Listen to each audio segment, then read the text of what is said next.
welcome to this week's edition of Wednesday Wisdom. My name is JB Hilliard, and these are weekly video snippets of information designed to answer questions you may have about estate planning or probate or other legal concerns you may have.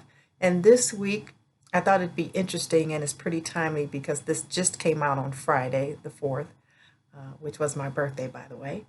But this is from the Centers for Disease Control, or the CDC, and they have issued a notice or a halt on residential evictions, a temporary halt on residential evictions in order to prevent the further spread of COVID-19. And so this order has put basically a moratorium on all residential evictions for those folks who are covered under that. Those tenants who are covered, and there's some additional language in the order related to that.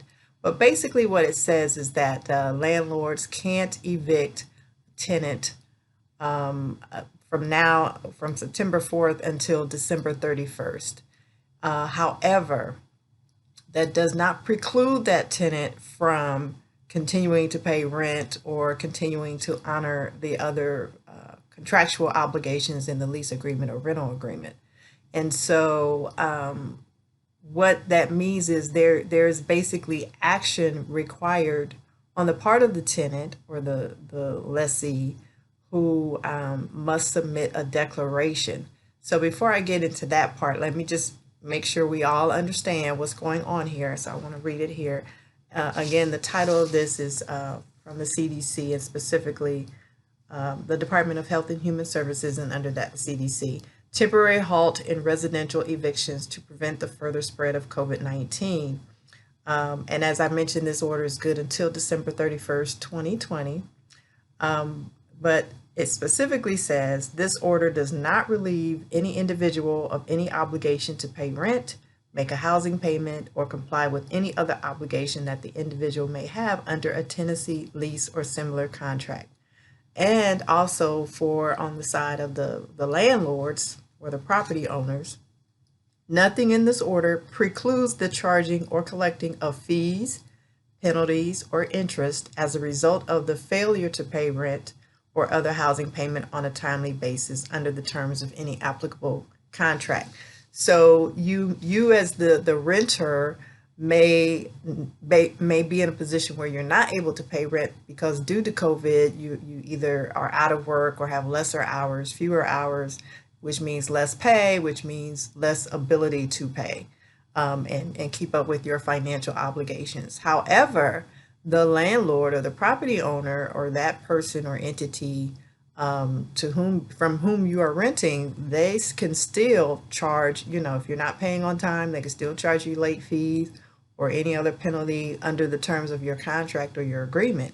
So don't think that because you fall under this, you got some protection for the rest of the year that you're still not going to be held accountable for what you owe based on your contract agreement.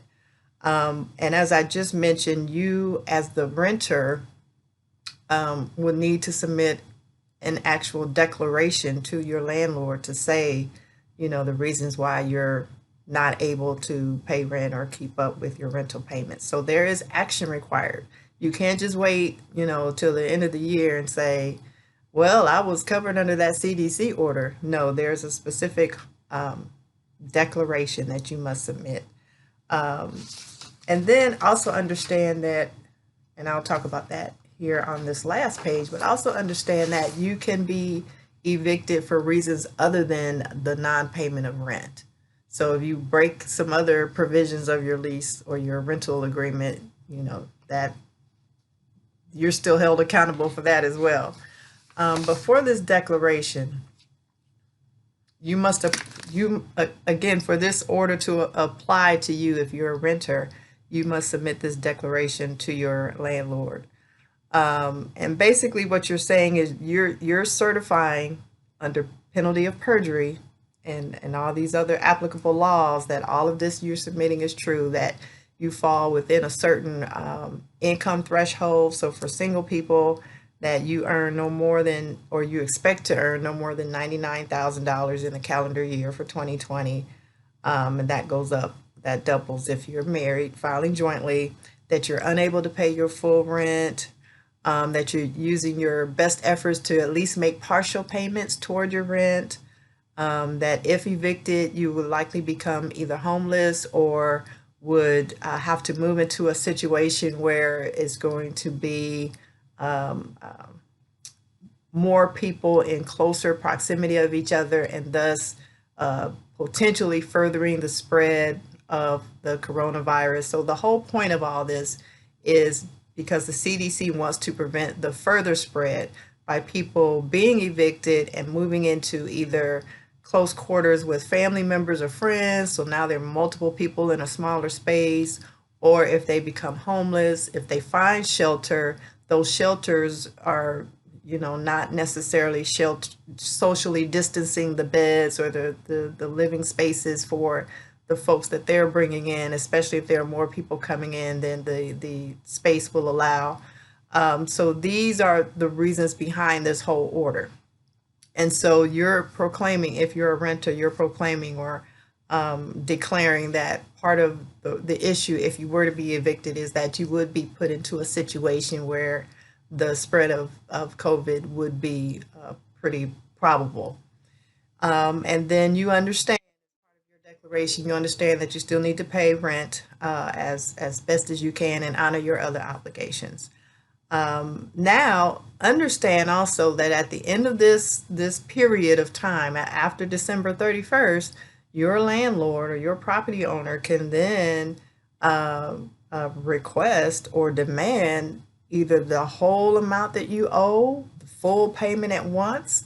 As I mentioned already, they can demand any kind of late fees and penalties that can be that may be accruing for the next several months. So don't be surprised. This is not saying you don't owe this money. It's just saying I can't put you on the street because you're not able to pay, because we're trying to prevent this spread of this virus. But that doesn't mean that you don't owe me what you owe me. So I just want to make that clear. The landlord still has his or her rights under this order and under some of the previous orders that are out there. So hopefully that was helpful. There's, of